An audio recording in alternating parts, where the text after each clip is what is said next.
and welcome back to Ship of Fools, a nautical D&D actual play podcast. My name is Hannah McLean, and I am, as always, your dungeon master on this nautical adventure. Joining me today, I have Andy Latai, Finn Fisher, Nolani Stevenson, Regin Starkweather, and Taylor Wallace. Malachi Kasir. And we are back with episode 56. So, let's do a little bit of a recap, and then we will dive right in. At the start of last session, the party had defeated the Dreamer. Malachi chopped her eyes off with his axe, if I'm remembering correctly, and she then... To be clear, she had a bunch of eye stalks. He didn't, painstakingly carve them out. And scattered her into bubbles that popped on the surface of the ocean.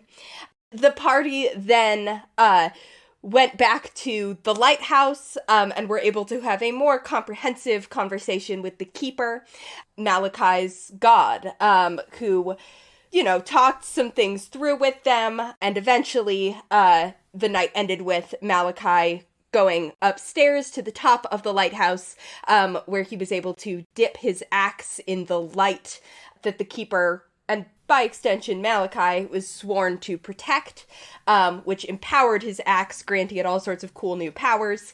The party also gained their own cool new powers as they leveled up to level 10 as they long rested.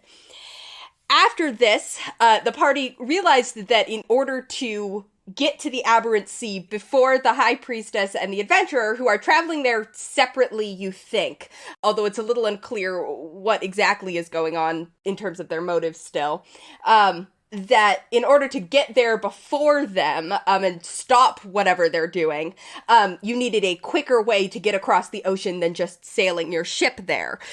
With the Keeper's help, a plan was sort of formulated that if you could get to somewhere else in the ocean that you know to be kind of a source of aberrant power and of specifically, teleportation power, Finn could possibly open a portal that would glitch you across the sea very quickly.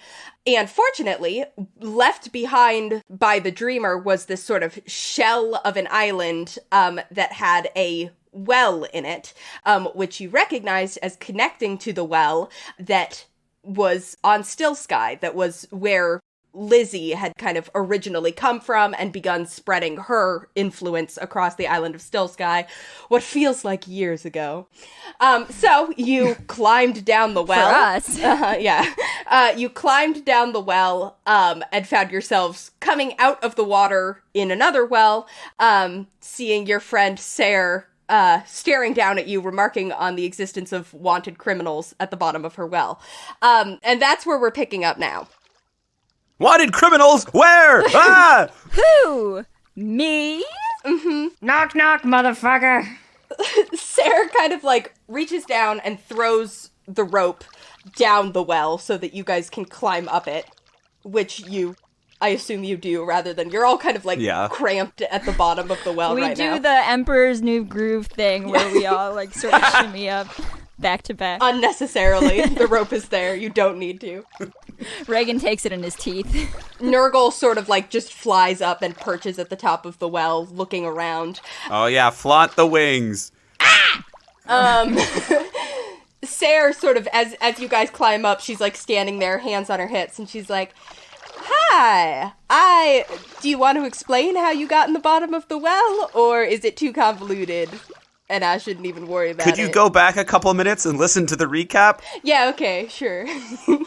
This all makes perfect sense. There's a lot of stuff going on. I did some magic and teleported here. Just so you know, this might become relevant, but that well is also a portal, so I guess keep an eye out. Oh. But don't worry, we got rid of the Dreamer, who was the one who created the portal, maybe. Did you really? Wow. Oh yeah, she's Bubbles now. Wow.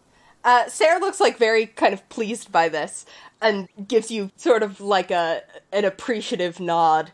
And she's like, "Okay, well, let's go back to the windmill rather than just sort of standing out here in the woods. Let me go first because there's a bunch of again, you guys are wanted, right? You didn't actually blow up unless you did actually blow up the square and kill a bunch of people. No. Does that sound like us, sir? I don't know. Listen, I didn't think it sounded like you, but I only knew you guys for a couple of days, and there was a lot of weird shit going on. So no, that was it was the. We were there, but it wasn't us. It's so super great to see you again. Mm-hmm. I know who you are. Yeah, thanks, Regin. Yep. It's Sarah. Remember, she lived in the windmill. Windmill. No, that we know who it was, but it wasn't us. Who was it then? Well, we think also a wanted criminal. Okay. But, She used to be our boss. Yeah. But we parted ways pretty dramatically. This adventurer character that you're associated with? Yep. well, not anymore. Not associated anymore. Okay. So I'm going to go to the windmill first to make sure that there's no, soldiers there. Because we have a bunch of soldiers on this island right now because... Oh, you guys are occupied. Because apparently So the thing is that, like, when you get sort of removed from society for 5 years by a magic curse, then things are a little bit weird when you try and reintegrate. So... back taxes. Lithios and Dormitory, exactly, were very interested in what happened, and also, apparently, like, a lot of stuff has happened over the last 5 years that we all just kind of never heard about. So things are kind of tense right now. So I'm gonna go make sure that there's... You guys wait here. She, like, hurries off through the forest. You guys sort of wait awkwardly for a few minutes. Okay. Until she Windmill. Windmill? I'm not... Remember, she had a sword, but she didn't actually know how to use it? I, like, jokingly pull out my knife and look at Finn. Hey! I step away from Malachi. I've been stabbed too many times on this island. God, the Stillsky stabbers. I forgot about those guys. You spend that few minutes recapping the entirety of the Stillsky arc to Regin so that he's caught up again. No, none of this is ringing a bell. You sure it was me who was with you? Yes? Oh, God. Sarah comes back and sort of, like, beckons to all of you and is like, yeah, it's all fine. And you follow her back out this, like, forest path, remember, that stretches from where the well is to the windmill. I do cast mage armor on myself as we go. Mm-hmm. Oh, you know what? Wasn't that the title of an episode, The Well and the Windmill? Yeah. Okay, wait, yeah. That's the one. It's starting to come back. Hey, Hannah. Yes. Is it all fine? Yes, Taylor, it does nothing here. And you don't have to ask me. You can sometimes if something feels suspicious, but I will tell you if you're hearing a lie. I just wanted to. Sarah, like, leads you in through the back door, and you can kind of see the windmill, like, overlooks, it's on a hill, kind of, like, overlooking the rest of Stillsky. So in this kind of brief glance that you guys get, you can see that it looks more, that the town looks more active than it did. When you were here before, it was this very idyllic, but also, like, very peaceful town. There's kind of, like, more people, it seems, sort of, like, out and about right now. There's also, you see more ships in the harbor. A couple that look like just kind of merchant ships, and then a couple that are definitely, like, flying the flag of Lithios. You guys go into the windmill, which also looks more like... it always looked lived in, but there's, like, signs now that there have been, like, guests and stuff, rather than it just being Sarah. There's, like, multiple chairs that are out and look like they've actually been used, like, multiple teacups and stuff like that. Sarah sort of, like, looks furtively around outside and then closes the door. She's clearly on edge, which is not abnormal. She was on edge the entire time you knew her, but it's sort of like a different kind of on edge now. I've never seen her exhale. Yeah, and the sword that was, like, you know, that you mentioned, she still has kind of, like, with her, although she still doesn't necessarily seem to know what she's doing with it, but she has it with her. You guys are led in, and she sort of, like, looks back at you, and she's like, okay, so you... and a lot of these other people that we received word of as being wanted and that we definitely should report if we've seen these people, you didn't actually do any sorts of major crimes. Well, I mean, we've saved some people from an execution, but Okay. I wouldn't say we did any unjustified major crimes. we certainly didn't kill anybody, I think. Who didn't have it coming. Yeah, Listen, you guys don't need to justify yourselves to me. I don't really. It seems like I was a little bit worried about if there was something I didn't know, but you saved this island and me, basically, so I'm not too worried about if you're doing some sort of, I don't know. Domestic terrorism? Yeah, although I wouldn't have been exactly proud to hear that. But it's good to hear that you weren't actually responsible for an explosion. yeah, we saved you, and now I am wanted. I kind of like slick a hand through my hair, and then I look at Finn. I'm like, did I try this already? I actually don't think you did. No, I think this is like one of the rare cases. Oh, all right, great. Malachi, I think Regin might have hit his head. Can you try laying on hands his cranium? Yeah, what's going on here? I massage Reagan's temples. Look, a lot of stuff has happened. Oh. Okay. Sarah's like, so where are you going now? Was there a reason you were crawling up the well, or was there just kind of just wanted to visit? For fun. Sure. Yeah. I whisper to Malachi, are we lying to her? Why are we lying to her? Hey, Sarah, can we trust you I don't want to be our ally no matter what? If there are soldiers creeping around here, I don't necessarily want to put you in a weird position. Oh, that's a good point. The less she knows, the better. I'm already in a kind of a weird position. I'd put you in a weird position. Okay.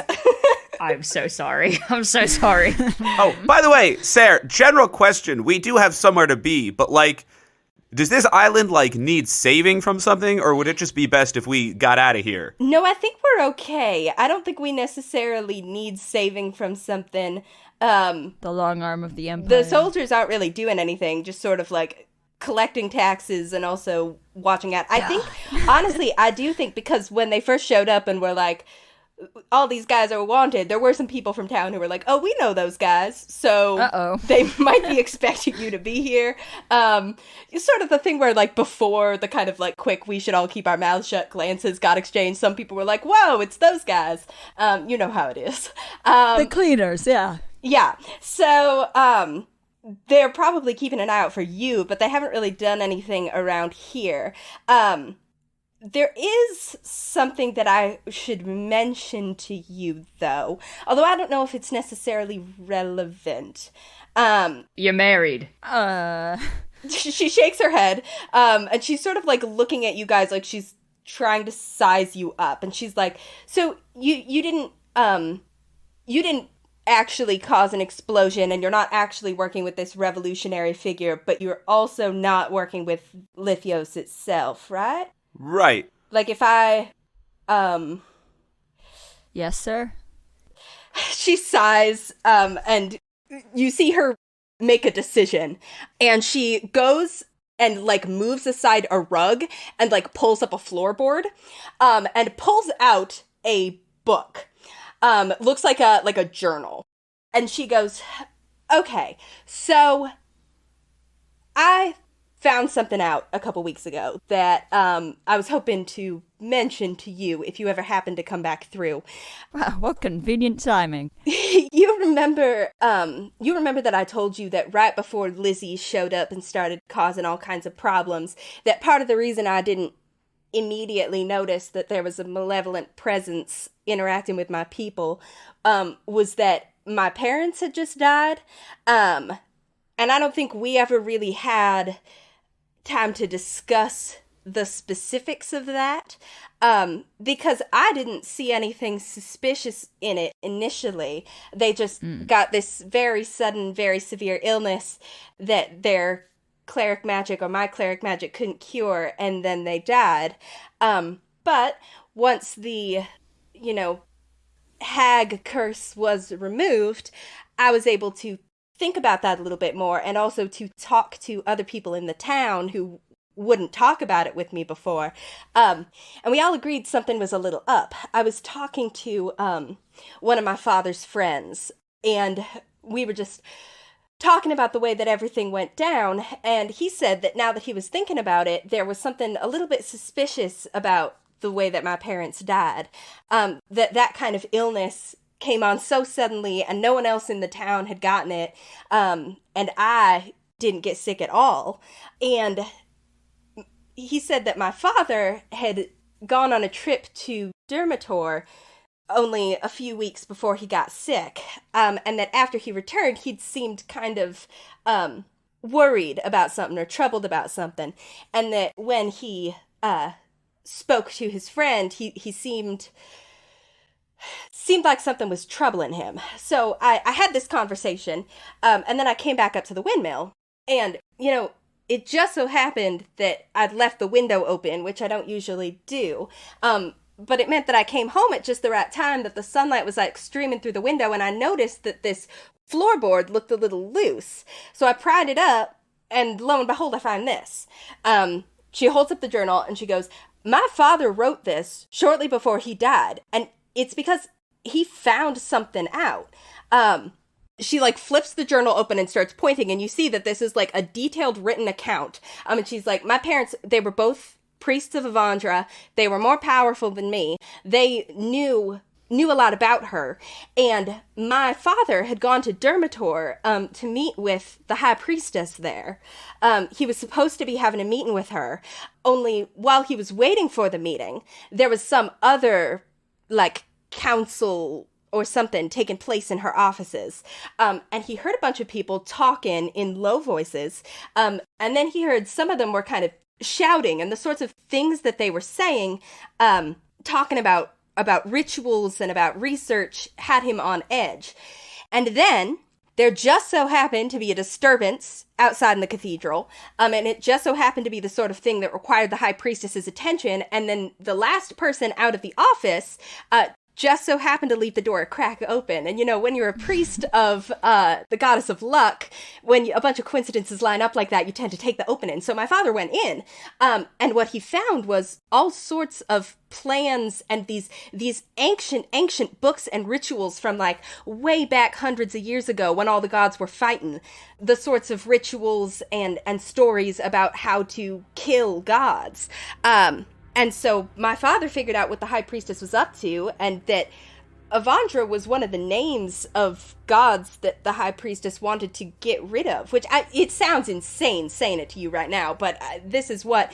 And so what my father found was this one particular ritual, and she like points to a page in the journal, and she's like, and he remembered as much of it as he could, and he wrote it down, and he talked to my mother about it, and they were trying to figure out what to do, if they should go to the crown, but they didn't. I mean, what do you do about the high priestess of the entire, the entire religious system? And so as they were trying to figure out, I know what I'd like to do. As they were trying to figure out what to do, apparently, all of a sudden they got sick and died. And once I started talking to people in the town more and asking what they remembered, the mayor said that he, remembered seeing a figure in like a blue robe with a mask who was there shortly before my parents were killed. Not them again. And I don't remember seeing this person at all, but it seems to me now, I'm pretty sure that something happened, that someone got rid of them to make sure that they couldn't go and tell anyone what they found. So now I know about it, and now you guys know about it. Right. Oh. I hate knowing things. Well, we have encountered blue people and assassins before, although in maybe separate contexts. She didn't say the person was blue. He was wearing a blue robe. Blue robe. Well, blue robes. And a mask. Yeah. Hey, Hannah, remind me, did the Maelstrom cult wear masks? Some of them did. Yeah. Because you, like, the blue lady, you, like, took off her mask at the end. Right. Oh, right. So we may have encountered someone from that group before, actually. A few people. Oh. Great. We killed some of them when we were pretty weak, but... Yeah, we kicked their ass, so... Awesome. But I'm certain those were low-level grunts. Yeah. I lean in and whisper to Regin, so how bad were her parents' con saves? I mean, come on. I mean, clerics are kind of a squishy kind of thing, aren't they? Yeah, I guess so. Not so much as you two. How dare you? I am a little squishy. It's nice to be a little squishy. I'm handsome. You're like half squishy. 2/3 squishy. Finn tries to lift up something heavy and cannot do it. I sort of like look down at the ritual that Sarah is like showing us, and I just sort of like look at it for a minute and nod, and I turn to Finn and say, "Can you read this?" Can I interpret it? Make an Arcana check. Nat 20! Wow. Yeah. Totally. You Malachi says that and you look down at it and this makes perfect sense to you. Despite being written mostly in like, you think parts of this is written in Celestial, some of it is, actually, frankly, it's mostly in Celestial, and it's just this, like Sarah was saying, this ancient ritual back from the days when, like, the gods were much more active, and when there was lots of conflict, and where, like, a ritual that would allow you to kill a god was the sort of thing that, like, a spellcaster would just have on hand. And this is like a transcription of what Sarah's father could remember of what he saw. And so it is clearly not complete. Like, you don't think that you could perform this ritual, but what it seems to involve is, like, over the course of a couple days, like, doing things at specific points around a god's, like, known location. So you sort of have to have a god that's in one place for an amount of time. And then this ritual is sort of set up by doing things for a couple days around the location, and then, like, at or near the god's location. And it looks like it doesn't have to be, like, you don't have to be standing right next to the physical body of the god. It can just be sort of nearby. This spell is chanted, which slows the god and sort of traps them and weakens them enough that they can then be killed with just, like, power and fighting like you would any being. However, this kind of spell, as it's being chanted, needs to not be interrupted and needs to be over this sustained. It looks like the actual spell, once you get to it, takes 10 minutes. And it just sort of weakens the god and keeps them contained so that the rest of the spell can be performed. Okay, I commit all this to memory. Mm-hmm. And I say, guys, I really think we should go. There might be a ritual that we need to interrupt. Yeah, we might know who she's targeting next with this. Oh, I was thinking that, like, we would use it. I mean, I'm not going to roll that out. Like, if we have to use it on the Stormfather, then hey. If that... Well, he's not here. Oh, right. No, I was thinking, like, on the adventurer? The ADJV. Oh, that's a good What's point. going on here with you? How did you get a J in there? I'm partially illiterate. We've been over this. That's a good point. This could be useful for her. Sarah sort of, like, raises her hand. And yes, Sarah. She's like, sorry, this person is a god? I high-five her. She accepts the high five and then says that. Not quite yet, I hope. Maybe. Someone who's on their way to becoming a god, so She's hopefully we trying. can stop them before that happens, but if we don't, well, now we've got this. Sure, yeah, for sure. Okay. Yeah, hey, also, so you said Sarah? You said your name was Sarah? That's close enough. Regin, yeah. oh my god. I have hit my head several times. Sorry that your parents died of weird disease. That's fucked up. So, Thanks. sorry. Yeah, it was fucked up, but it's kind of nice to know now what actually happened, or something about what Yeah. actually happened. Oh yeah, we're gonna go kill the people responsible, so... Awesome. No, I'm about to ruin this. Where are they buried? Why are you asking? Because I feel like it might, like, behoove us to figure out what actually killed them. Regin, are you trying to exhume another body? Regin, just because we got treasure for digging up the last body doesn't mean that's gonna happen every time. No. I just want to know if it was poison, or if it was, like, a curse or anything. Like, it's good to gather information. Sarah crosses her arms and she's like, you're probably not going to be able to tell. It's been 5 years. It's been 5 years. Yeah.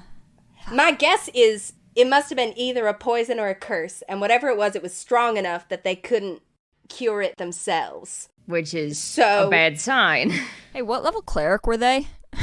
She laughs and she's like, they were stronger than me. I think you guys would probably be able to guess, like, to be powerful clerics, but also just sort of, like, living on this island. Like, would they have had remove curse? They probably would have had access to remove curse and, like, lesser restoration, but maybe Okay. not greater restoration, Gotcha. would be your guess. Interesting. Sort of like on the level with Father Ceviche. Yeah. Maybe a little bit stronger from how Sarah's describing them, but also they were her parents, so it's a little bit hard to tell. All right.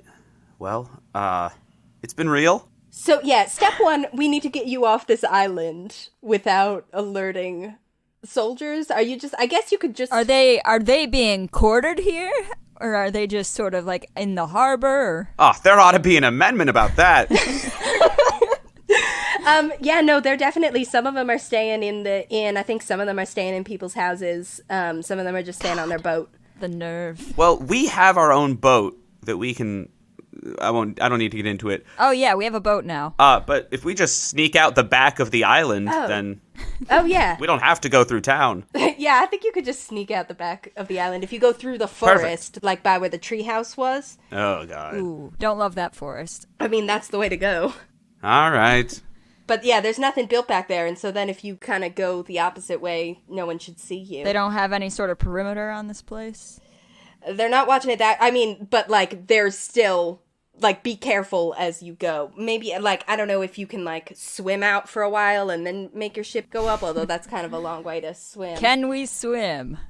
I know a thing or two about swimming. But yeah, just run that back for a second. So are the soldiers who are here a part of the blockade on Gillsbury?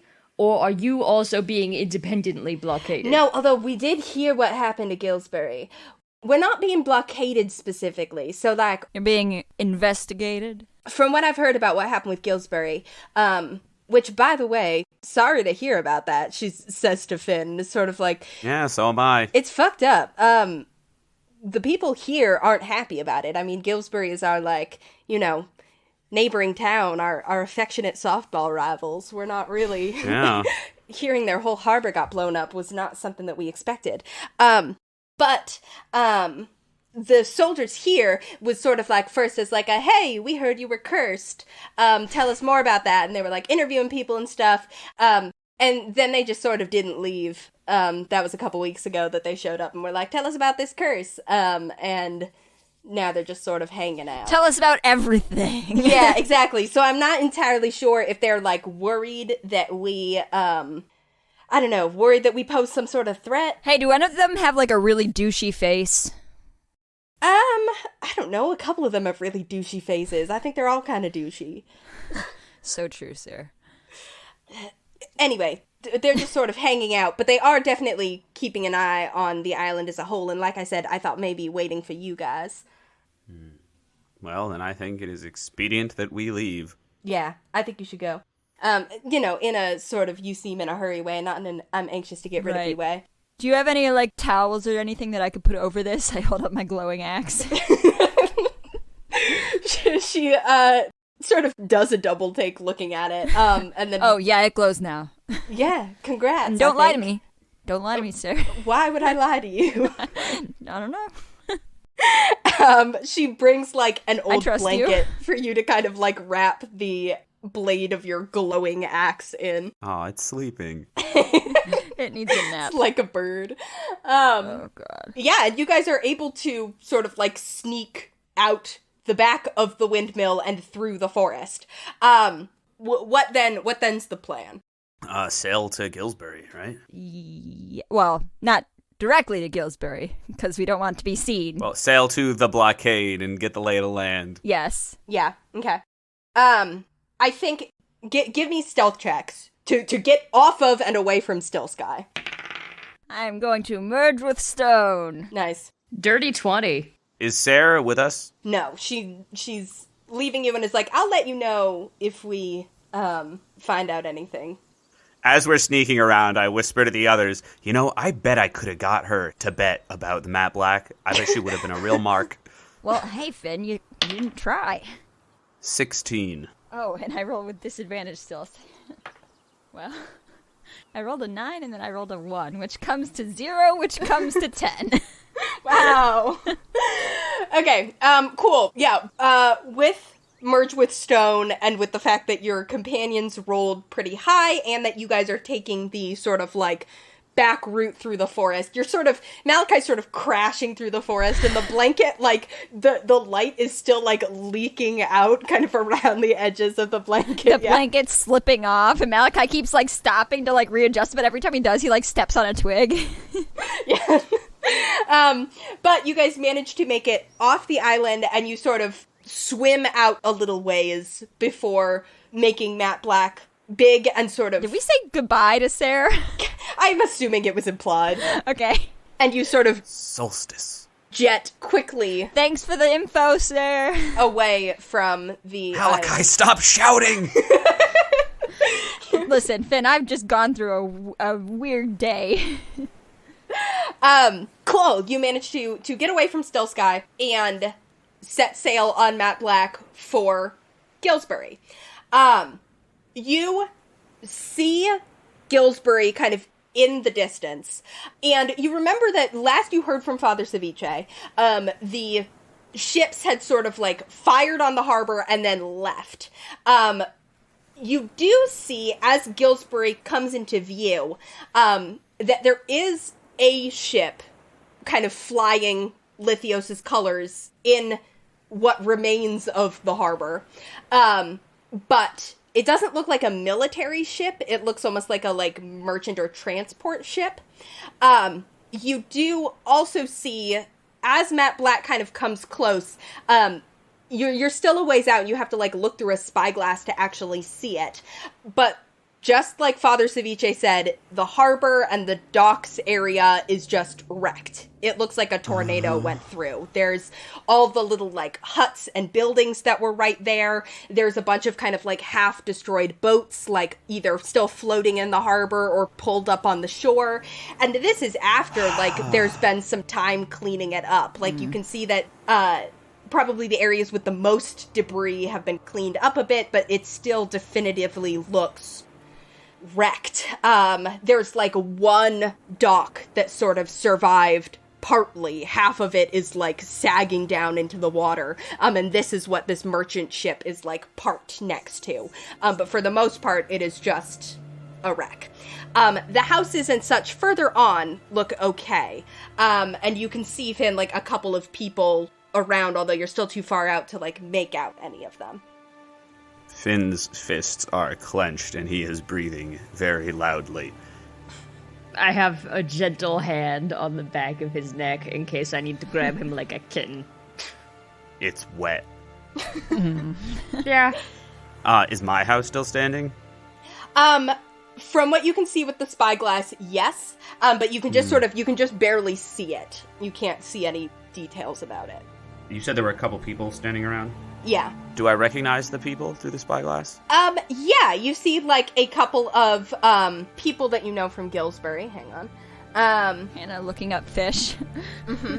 You actually see, Mr. O'Connor, Guppy's dad, is walking, along with a woman who's named, Marina. Fair enough. Who you recognize. They're sort of, just kind of walking along the beach, basically, seem to be engaged in conversation. Of course the O'Connors are out there still.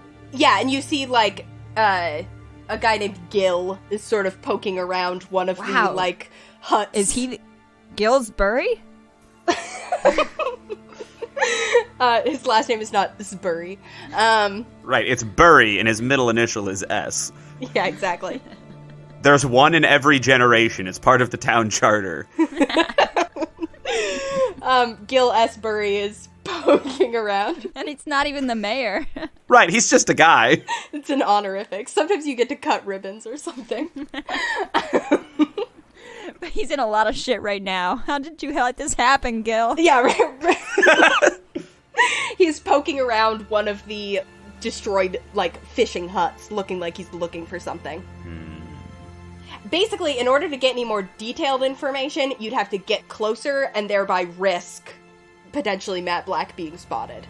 I am going to send out a little telepathic call to my buddies below the brine and just ask anyone within range, hey, who wants to do some recon for me? Oh my god, wow, it's Finn! Oh my god! Yeah, hey guys, I missed you! Wow, it's Finn! And then some of the younger fish are like, who's Finn? Because you've been away for a bit. Oh! He's a celebrity!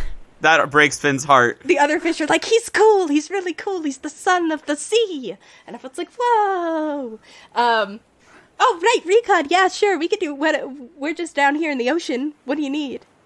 Okay, so I want to know, you might not even need to check, you might just know this already. How many people are on that one ship in the harbor, and are they scary-looking people? Oh, I don't know, we haven't really been looking, although we've been looking. People aren't even fishing for us anymore, which is awesome. We're just sort of chilling here. Nobody's even doing anything. Every cloud has a silver lining.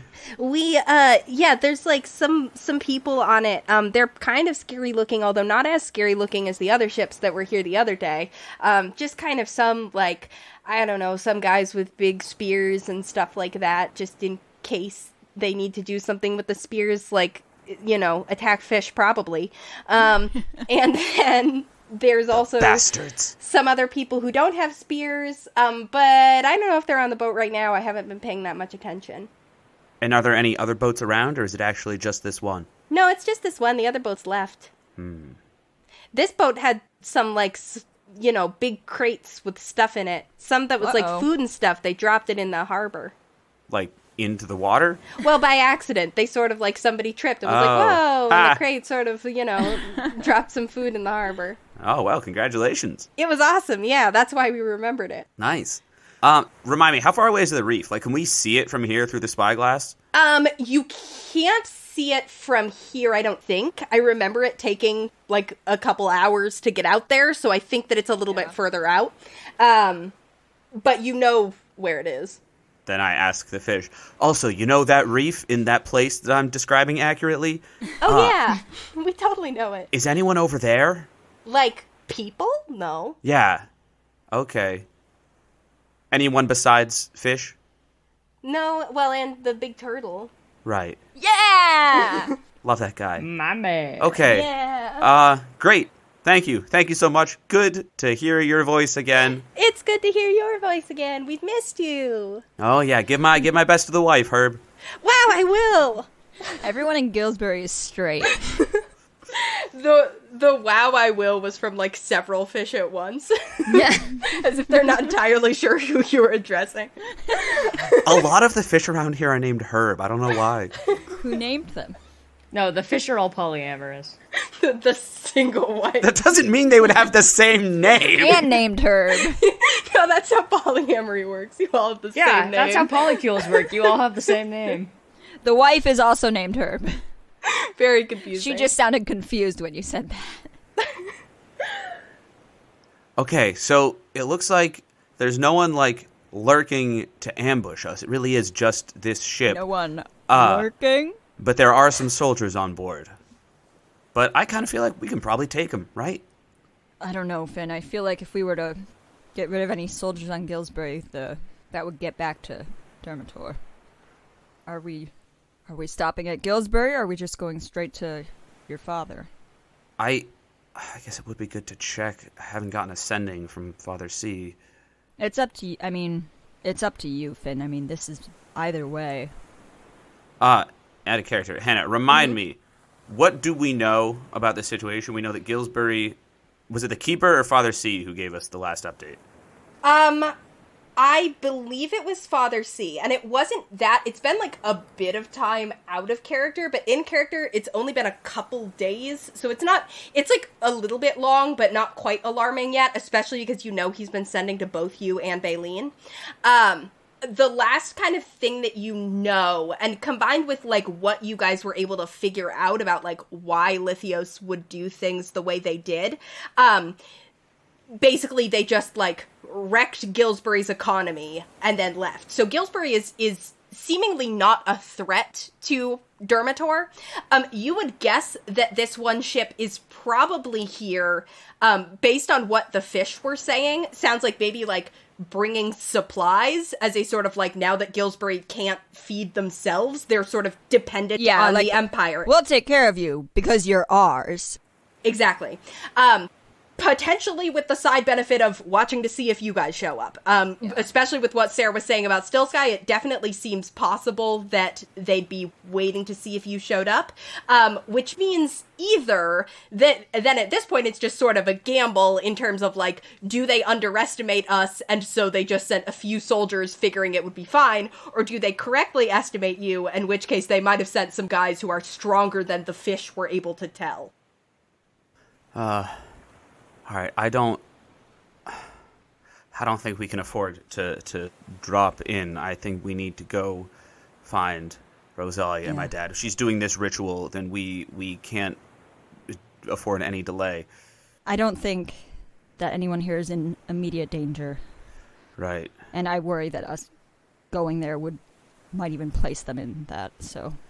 Yeah, let's just, we're not going to stop in town. I just want to head to the reef. We can always come back after, too.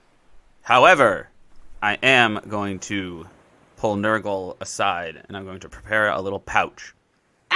And inside that pouch, I'm going to put some gold, a container of supplements, and a note that says, "Hang in there, love, Finn." And then tie that to his foot. Okay, Nurgle, you remember what my parents look like, right? Go bring this to them. Yeah, Nurgle takes off. Do you watch him? Yeah. Yeah, you sort of, like, track with the spyglass as Nurgle takes off and kind of, like, flies over to Gillsbury and kind of, like, lands down over where you can kind of, like, see your rooftop and sort of, like, disappears from view for a few minutes. As you're kind of, like, watching the island during this time, you see that, like, a couple of soldiers do, like, walk down from the ship, and sort of, like, give a passing glance up to Nurgle, but he just looks like a seagull. He's doing an okay job of kind of Sure does. being deceptive. Seagull with a little package. But you can tell that they do sort of, like, track his movements with maybe more than you'd expect a soldier to kind of, like, watch a normal seagull. And Nurgle sort of, like, engages in evasive maneuvers briefly, kind of, like, circling above the village for a little bit before landing directly at your house. He's a smart seagull. But you actually see that as the soldiers are kind of watching, you see Min walks out of, like, back among some of the other buildings, sort of, like, comes into view. And you see him sort of, like, glance up at the seagull and then kind of, like, glance out like he's looking out at the rest of the ocean. And then he just sort of, like, walks right up to the soldiers and kind of, like, starts talking to them. And you can kind of tell from his body language that he's a little bit nervous about this. And actually, go ahead and give me a perception check, Finn, because I'm assuming you're the one with the spyglass. Oh, my man. 12. 12, okay. With the 12, you can kind of, like, just barely see. You can see that he looks, like, a little bit nervous, and you can also see that his arms look, like, a little bit kind of, like, burnt. Almost as if he was there. He doesn't look, like, seriously injured or something, but looks like he was there. And he's just sort of, like, talking to the soldiers and basically successfully distracts them from Nurgle enough that Nurgle's able to land. Disappears from view for a couple minutes, and then sort of, like, pops back up and makes a seagull, like, beeline over to your ship and lands with you guys again. I love Min. Min's a wife guy. Well, not yet. Fiance guy. Aspiring wife guy. Aspiring wife guy Min. They're not even engaged yet. Wow, you're right. Yeah, they didn't... Girlfriend guy. Love a good girlfriend guy. I stand on the edge of the ship and sort of do my half of our elaborate secret handshake into the air. Aww. He doesn't do it back, but he does sort of, like, as he, like, walks away from the soldiers, you see him look out at the horizon again and does a little, like, salute, like he's trying to be subtle about it. Nice. Nurgle returns to you, and you guys set sail for the reef. Speaking of Nurgle, do you want to do anything with him in this interim before you reach the place where you have to go underwater? Such as? Have him do a little flip. Like, turn him into a crab? Or Oh, right. I just am asking if you're planning to bring him underwater with Do you. we think Nurgle could breathe underwater if he was still Nurgle? No. Fucked up of you, Hannah. He's a seagull. Yeah, I am going to turn him into Nurcrab again. A classic. Okay, he scuttles across the deck. All right. Now we're ready. Cool, so you've got your crab. You guys get to over the spot where you remember that the reef is and dive down. Yeah. Solstice. You bring Matt Black with you, and you guys dive down into the ocean. Hey, Finn, are those sharks still here? Hope not. You do not see any sign of the giant sharks, although you do kind of, like, as you enter the reef, you remember it's sort of, like, maze-like in there. So I am going to need a survival check. Because you've been through the reef already, it will not be as complex to navigate as it was the first time, but I do need a survival check. And I also need to know if you're trying to take the route that brings you through the room where Ted was, or if you're just trying to get to the middle. I would love to see Ted. Oh, absolutely for sure. we are trying to go through the room where Ted was. Do you want a group check or one from each of us? Just from Finn, but you can give him advantage. Okay. 18. Nice. Yeah, an 18 beats the DC to sort of navigate through. You sort of, as you're swimming, you remember, like, oh, right, like, this is where the anglerfish was last time. Hey, it's us again! It's us again! Be cool! Be cool! The light sort of, like, flashes a couple times. Did you enjoy that guy we sent back for you? Yes, I did. I forget how the anglerfish talked. The anglerfish lets you pass. You hear the sort of faint music of Ted's room drifting through the halls of the reef and sort of follow it into where, yeah, there's a bunch of fish, including one very, very large sea turtle. Hey! Like, looks up at you guys going and goes, "Oh, hey guys. Hi, Ted. Long time no see. How you been? I've been good. You guys weirdly disappeared from the middle of the reef last time. Oh, we had the opposite experience. Gonna do that again? Ideally, yes. Yep, that's the plan. Oh, wow. Congrats. Thanks. Do you have time to stay for a song? If it's a quick song. Do a song. A quick, like one of those tight 2-minute ones. Yeah. Regin and I know how to dance now. Do you? Show me. Malachi does the little fairy jig. Oh, yeah. Poorly. Difficult to do underwater, but you make your best attempt at it. Finn is actually insanely good at dancing underwater. He sort of kicks around with his legs a little bit and smiles like it was really good. I twerk. Sure, for sure. Wall twerk on the coral. Reagan's creating a ripple effect in the water. I generate a small whirlpool. Are you twerking in a circle? Yes. Throw that ass in a circle! You guys spend some time listening to Ted. You can gain an inspiration from that. How large did I make it last time? Was it a D8? A Tedspiration. Last time it was a D8, and I actually never used mine. So now you have 2.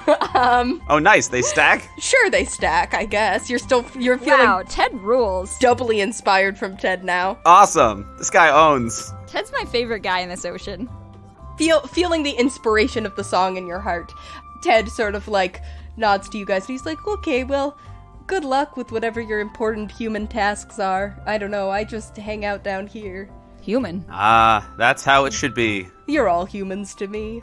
Tasks. Yeah, have fun, you know. Thanks. Have fun out there. That's the point of it all. Hey, Ted, I don't suppose you know the Lurker. Oh, the lurker in the deep.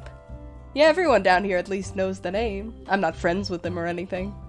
Oh, but he knows you, Ted. Oh, the lurker in the deep is a great, great being. He launches into a song about the lurker in the deep. Oh, wow. Well, we gotta say for this A one. million tentacles. It's like a jaunty little tune, which is really weird because, like, human songs and stories about the lurker are very threatening. Horrifying, yeah. But Ted is just like, oh, you know, he's got lots of tentacles and lots of eyes and lots of mouths and lots of fins and he's really large. Lots of stuff.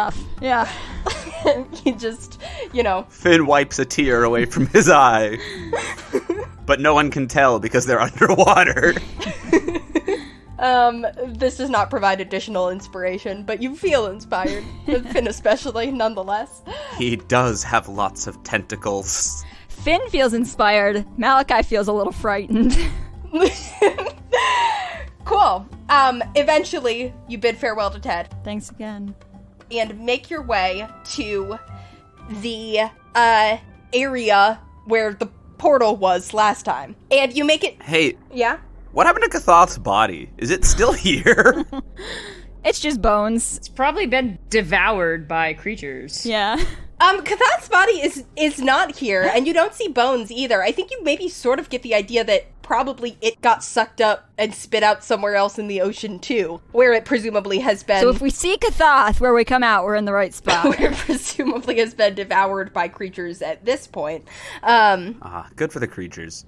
Yeah, you know how they are, with the devouring bodies that fall into the ocean. In this kind of big room that last time you were here, you remember, like, swirling water and this double whirlpool in the middle that produced the cube. This time, it's pretty quiet, although you can still see that there's, like, a collection of bubbles with seemingly no source, like, right in the middle of the room, is the only kind of indication that there's anything in here other than water. That and the kind of, like, the colorful corals on the walls and the sort of, like, waving plants. And the fact that there aren't really any fish in here. They seem to sort of be giving this space a wide berth. Can I sense the magic? Yeah, Finn, it feels a little bit tingly. You just kind of feel, especially if you cast Detect Magic, you see kind of like right there around these bubbles is this kind of like swirling magical sense. All right, this is it, guys. Should we do anything? I don't know. That's the thing. I don't know if we're going to be coming out of this into, like, an active battle or just the middle of the ocean with no one around. Do you need to use a cube, or do you know what you're doing? I think I just know what I'm doing. I didn't bring my passport or anything. Is that okay? Do we have to go through customs? Finn, are there border agents? I think immigration's pretty lax in Okay. the Aberrancy. There's no countries there, so... Okay. And when you think about it, everything on the planet is a citizen of the Lurker's domain. Well, Or at least they will be someday. all right. Okay. Yeah. Cool. So, Finn, you drift closer to these bubbles in the middle of the room. Malachi and Regin and Nurkrab all kind of like right behind you. What do you... What's Finn's instinct? You're very much operating by instinct here. What's Finn's instinct in terms of the way to make this portal work? Okay. Well, so first I swim up to the bubbles. Careful, they could be eyes. I reach my hands out and I whisper, "How's this for an unfocused, naive brat, Kathoth, you bastard?" And then I'm going to swim in a circle around the bubbles, a pretty tight circle, just swimming in a loop and slowly getting faster and faster and trying to focus my energy and just focusing on the sensation of my father, the idea of the Lurker somewhere out there, and trying to connect this little bit of magic to him. Okay. Give me a check using your, like, spell attack bonus. Finn's like if the kids in like the circular above ground pools making a whirlpool on a Saturday afternoon were actually like looked cool while they were doing it. 22. Beautiful. You sail past the DC 20 check as you do this tight circle around the bubbles. You feel the water kind of responding to you. And you guys see that gradually as Finn does this, the bubbles begin to spin, and then all the water in the room begins to spin. You feel yourselves being pulled sideways. Malachi and Regin, do you guys, like, let yourselves go with the current, or do you try to, like, stay in one place? I think I try and grab onto Regin and see if I can catch up to Finn. What? Okay. You grab onto Regin, Nurkrab kind of, like, perches on your shoulder, and you guys all sort of, like, get swept around following Finn as he just starts saying things. His eyes go full black as he's kind of looking, and you feel the water begin to spin faster and faster and faster and faster until you feel yourselves kind of get sucked into the middle. You expect to collide with each other. Everything goes black. Your vision completely black, and you feel the sensation of, like, being pulled very fast through a tunnel. It almost feels like a water slide. You feel like you are being, like pulled very quickly through something, and all of a sudden, the rushing and the water and the sort of, like, you're feeling yourself be buffeted by this water, although you're not hitting anything as hard as, like, rocks or anything like that. All of a sudden, the water around you stills. It is still dark, but you can feel each other. Malachi, you grabbed Regin with one hand, and you sort of, like, grabbed Finn with the other hand. Regin, you can feel Nurkrab perched there on your shoulder still. And as everything settles, your eyes begin to adjust. There's this faint glow coming from Malachi's axe, and you can see that the water around you is this, like, deep purple color. Like you're floating in this, like, you know, grape juice, except even darker. As you're floating in this wine dark sea. You also your eyes can make out, like, below you, like, glowing corals. As if you're, like, above a reef, this sort of, like, patch of coral below you that you can see is glowing, and it's only, like, maybe 20 feet below you or so, and you can see that you're, like, pretty close to the bottom of the ocean, you think. And as you look up, you can't see the surface. The only way that you know where the surface is kind of like if you blow out and see which way the bubbles rise. Or Finn, you can just sort of innately tell where you are. You don't have this sense of disorientation like Malachi and Regin do. Oh, my inner ear's fucked. As you're sort of floating there, getting your bearings, you feel the water sort of displace as this enormous fish glides past you. And when I say enormous, I mean like the size of a bus. This massive fish just sort of glides past you guys, not really paying you much attention. One of its little eyes kind of like sees you. And you actually, Finn, you manage to, just on instinct, grab the other two and like pull them back really fast as this fish puffs out into a giant pufferfish, like these spikes that are as long as swords, extending out over this massive creature that is now just kind of like floating in front of you, and floats away from you, almost like it got spooked by something. Hannah, when you say one of its little eyes, is it like as big as Finn is? Yeah, one of its man-sized eyes. Yeah. I call after it as it's floating away. Excuse me, with my mind. Hi, little one. Hello, could you tell me where we are? You're at the bottom of the ocean. Ah, great place to be. Do you happen to know if the lurker in the deep is anywhere near here? Near here? I'm sorry, I don't have time for chat. There's jellyfish around. Oh, how big are the jellyfish? The pufferfish is kind of, like, skittering away. You guys look around you, and you can see, like, off in the distance somewhat, and it's hard to tell down here how far away, but you can see something that looks very large, that is glowing faintly, with this kind of, like, pale blue glow. Can I have each of you make a perception check for me, please? Hannah, I would also like to swim down so that I can, like, be standing on the bottom next to the glowing coral. Sure. Yeah. It's a nat 1, comes to a 4. 16. 18. Okay. Careful, guys, there's jellyfish around. On a completely unrelated note, I wonder what that light is.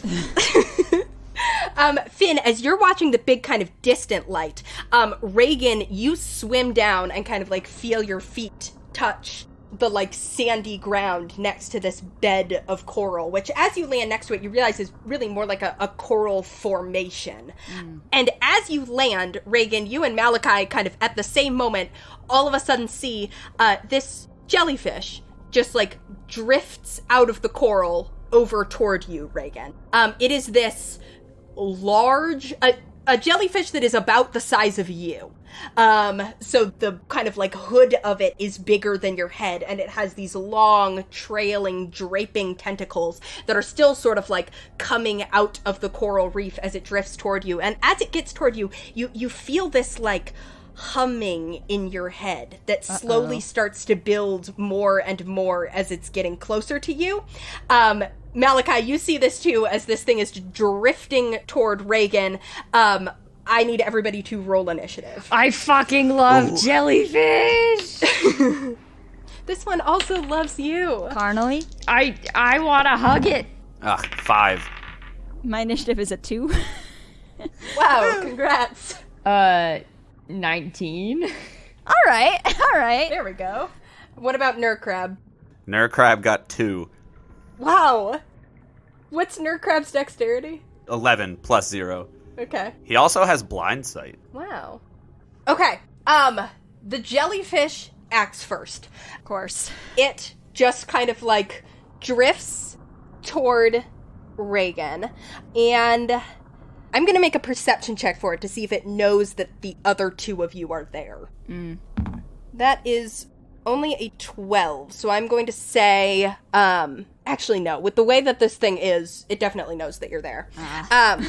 And so what it is going to do is kind of like, it drifts up next to Regin, and then it sort of just like drifts around you. And for a second, you're just kind of like, oh, this is nice, right? Pretty. Although, again, there's that humming in your head more and more, growing more and more powerful. And then it just sort of drifts so that it's next to you, and I go in for the kiss. I don't think you can really see this, but as you go in for the kiss, you guys feel the water around all of you reverberate as there is this, like, shock wave, basically, that goes out from this thing in a 60-foot cone, angled so that it catches all of you. Sure.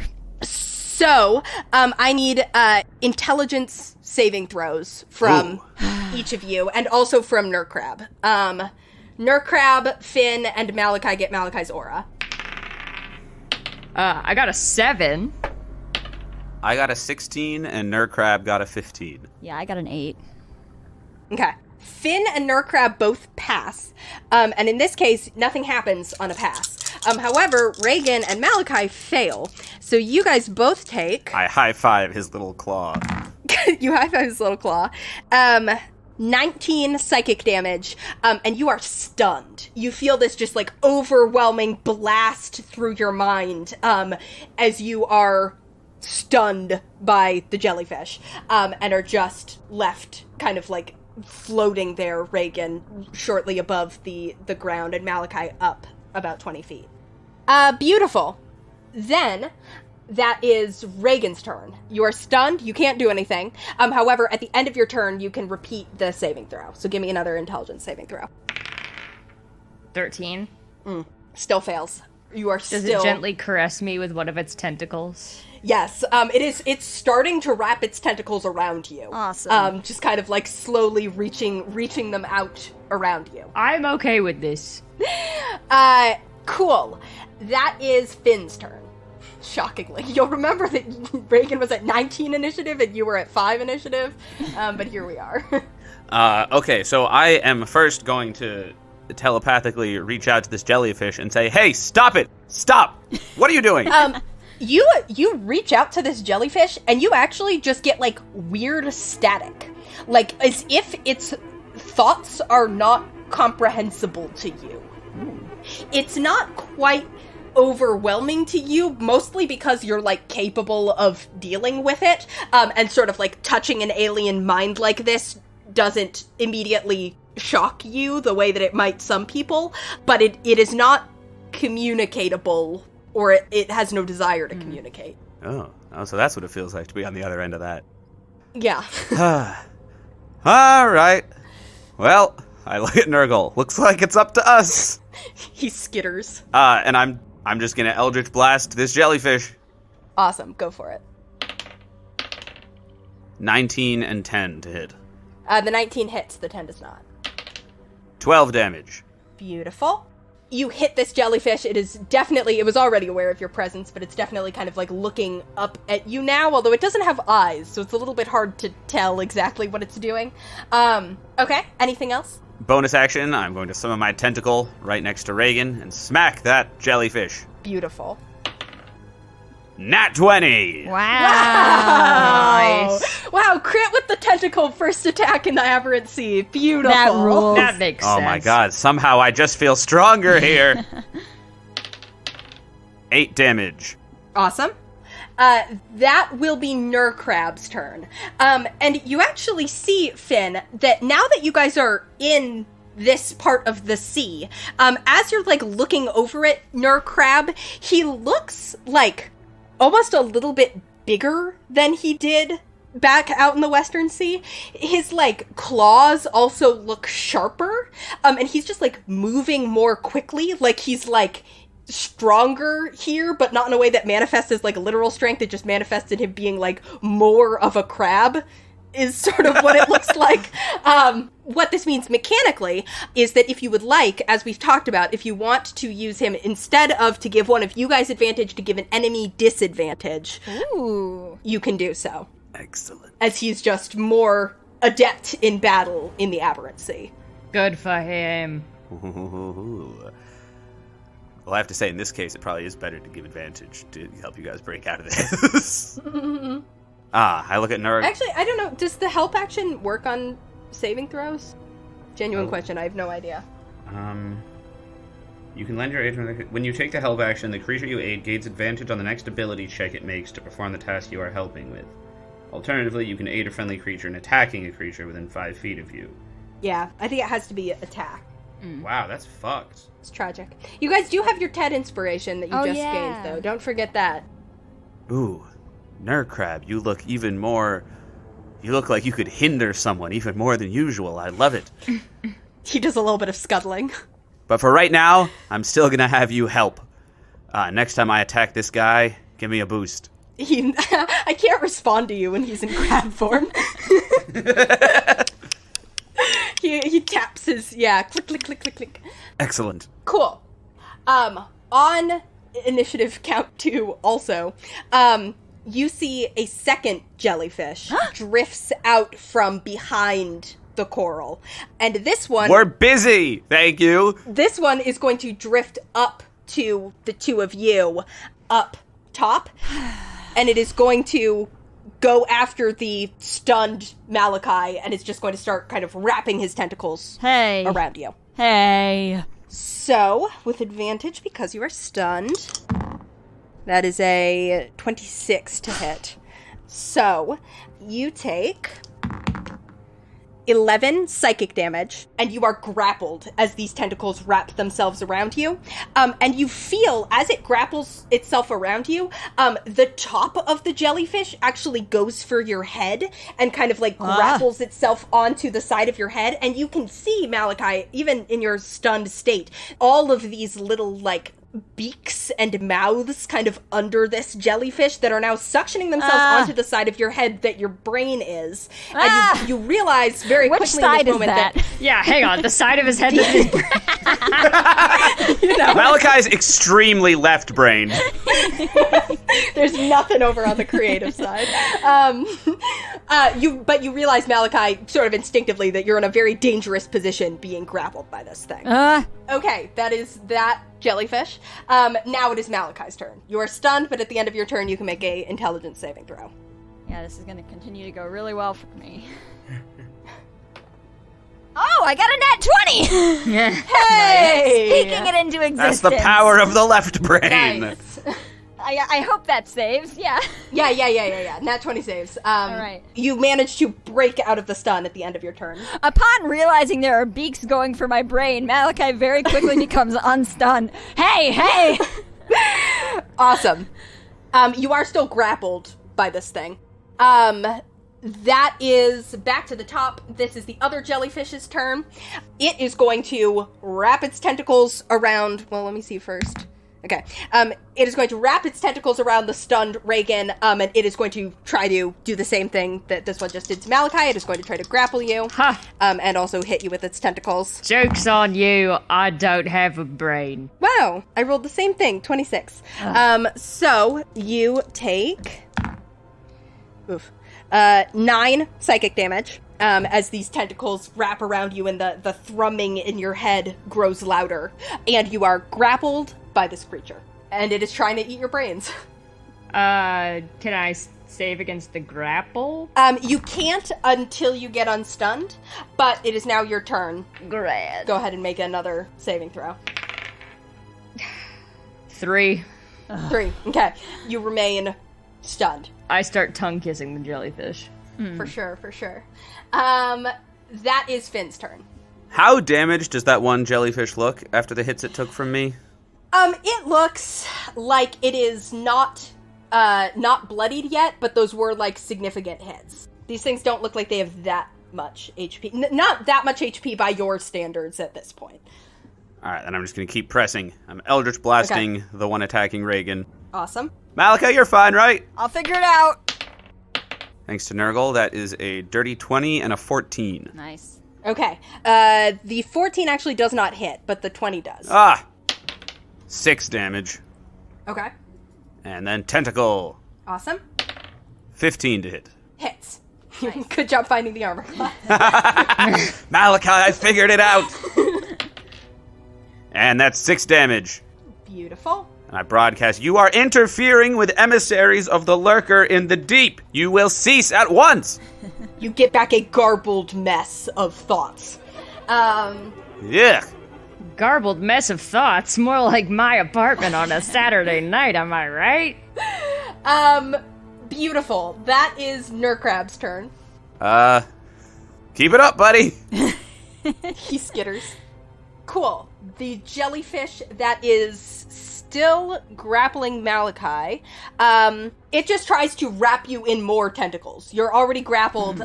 It is going to continue wrapping more tentacles around you, and it is going to project a 60-foot cone. I think Hannah. from where it is at, it can hit you and Finn, but not Regin. So I need intelligence saving throws from the two of you. I can't believe you're nixing my nat 20. Just roll another one. Duh. And believe me, it's good that you're not stunned right now. That is a dirty 20 for me. Dirty 20 for me. And a 13 for Nurkrab. Okay, so did you add aura to Nurkrab? Yeah. Okay. Yeah, he has -5 to intelligence.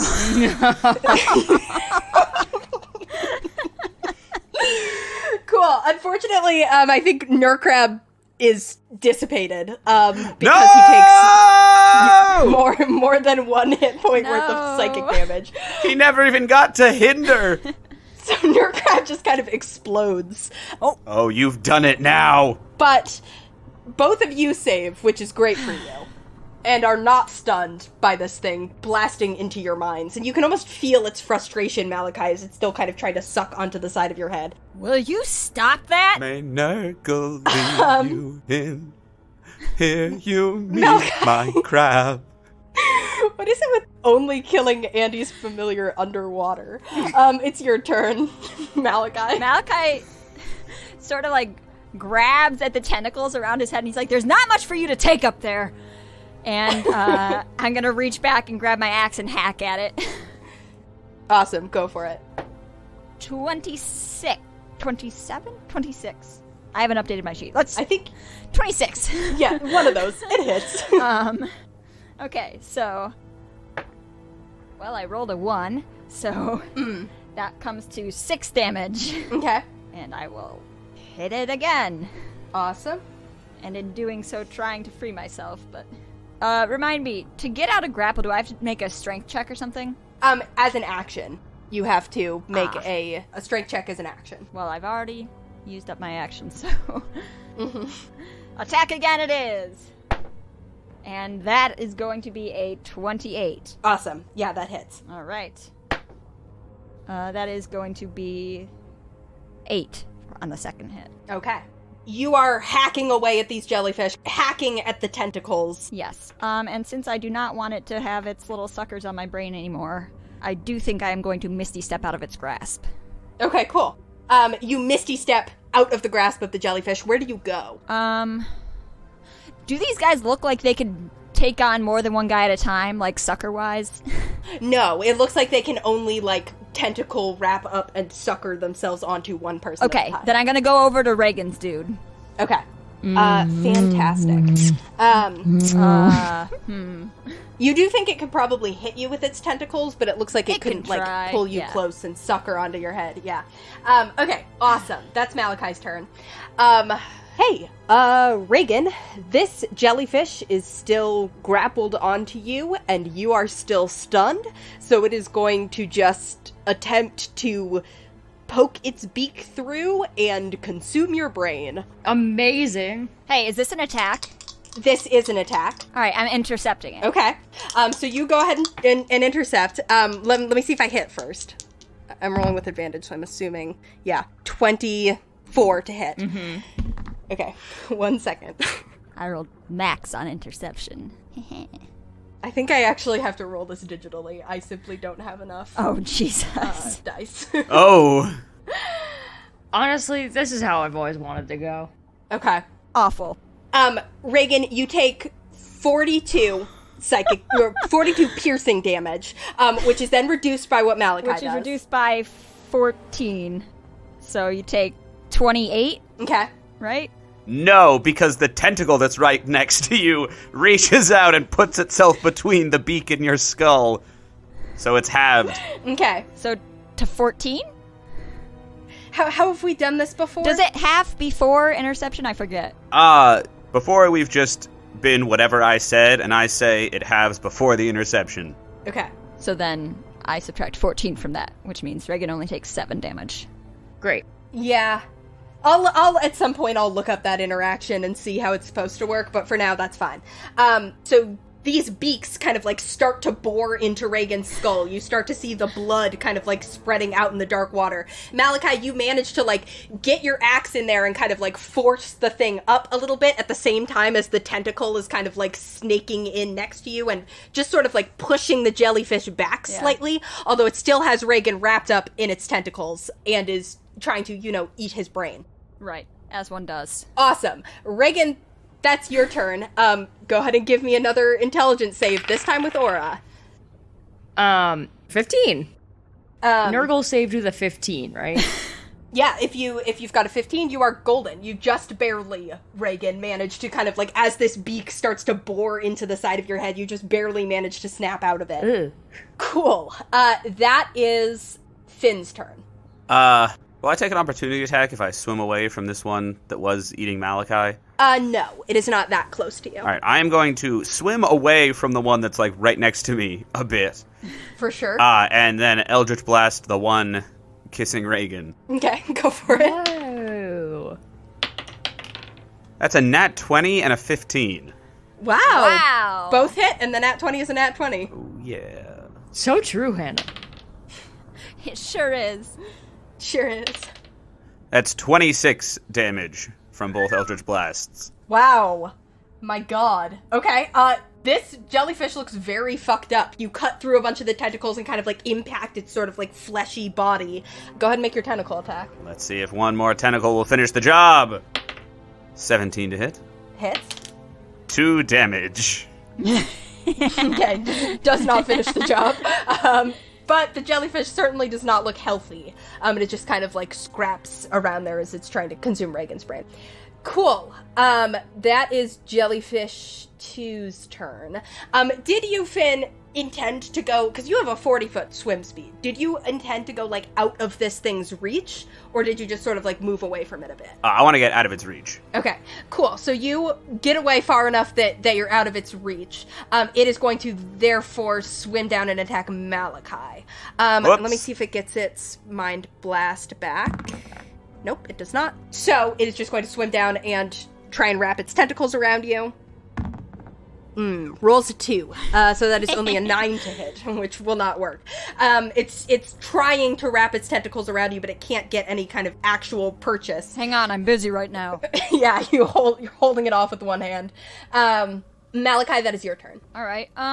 Could I try and get the guy off of Regin?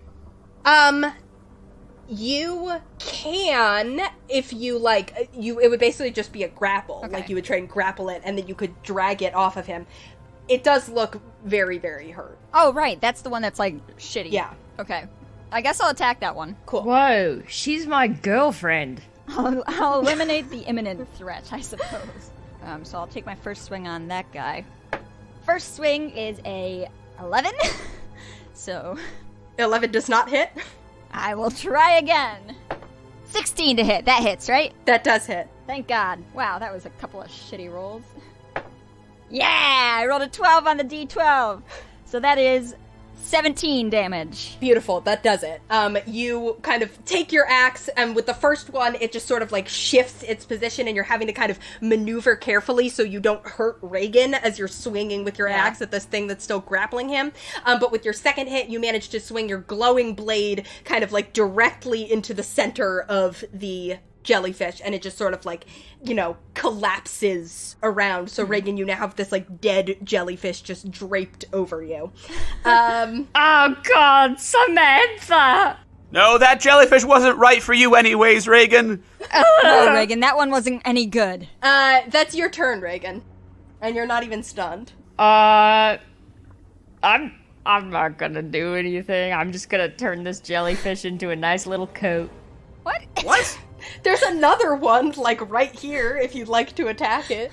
No, I'm just gonna wear my jellyfish coat. Okay. Okay. All right. Well, if this thing stuns Regin again, we'll just Wait. go for the kill. Wait, walk me through the mechanics of making jellyfish guts into a coat. It fell down around him like a cloak. Yeah, so the bell is kind of like the collar, and then the... Yeah, no, I get you now. For sure. Alright, fine. Are you taking the dodge action, mechanically? No, I'll lightning bolt the other one. For sure, for sure. Save, please.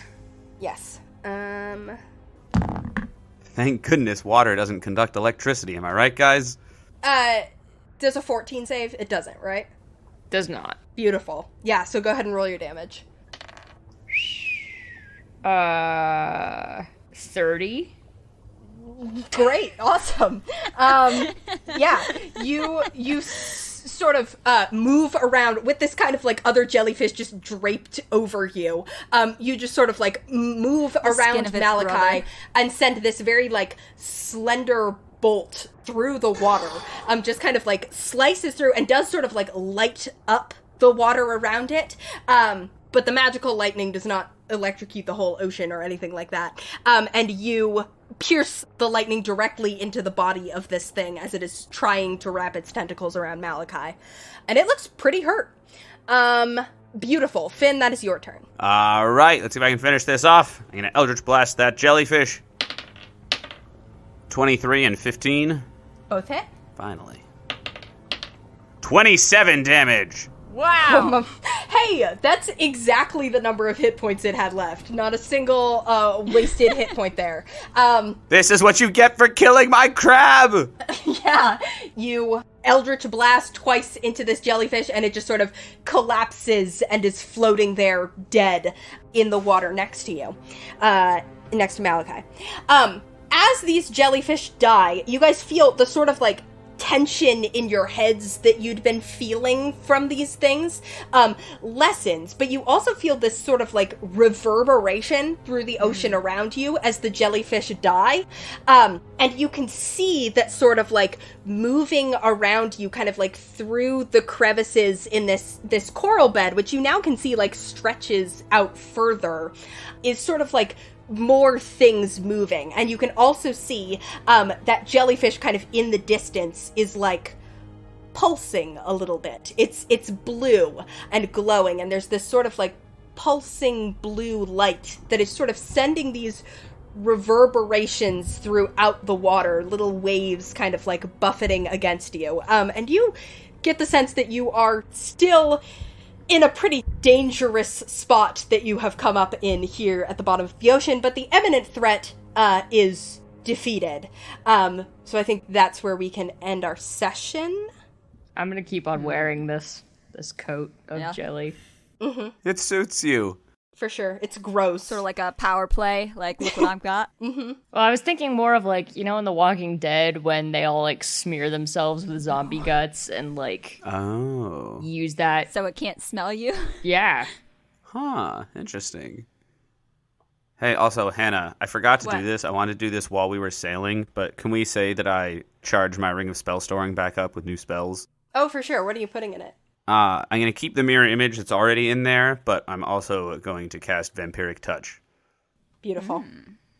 Okay, thank you so much for listening. If you enjoyed that, which we hope you did, you can find us other places on the internet. We are at Ship of Fools Cast on Twitter, Tumblr, and Instagram. You can also swim on over to patreon.com/shipoffools if you'd like to support us on Patreon, as well as gain access to a lot of our fun bonus content, like our bonus campaign Folio and our exclusive after show where we discuss the events of the episode in a soothing bath of mud. As always, there are some people we need to thank. Thank you to Theo Golden for our logo art. You can find him at tgoldenart on Instagram. And thank you to Lucas Mangold for our theme music. You can contact him at lucascarlmusic@gmail.com for all of your music needs. And thank you so much for listening to our show. If you'd like to continue listening to it, you can find us with episode 57 on November 1st. And until then, we will see you on the open seas. Bye!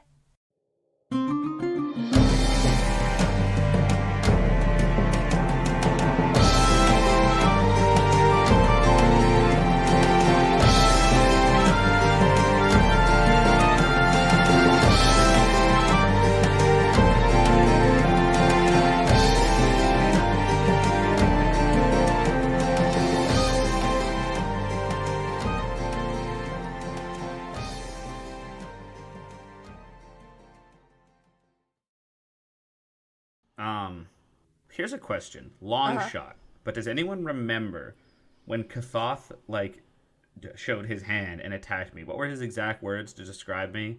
Like, was it useless child, or was something along those lines? I'm gonna see if I wrote it down. Do we know what episode that was? Little bitch boy, pussy baby, milk No. toast, fuck. No. None of those.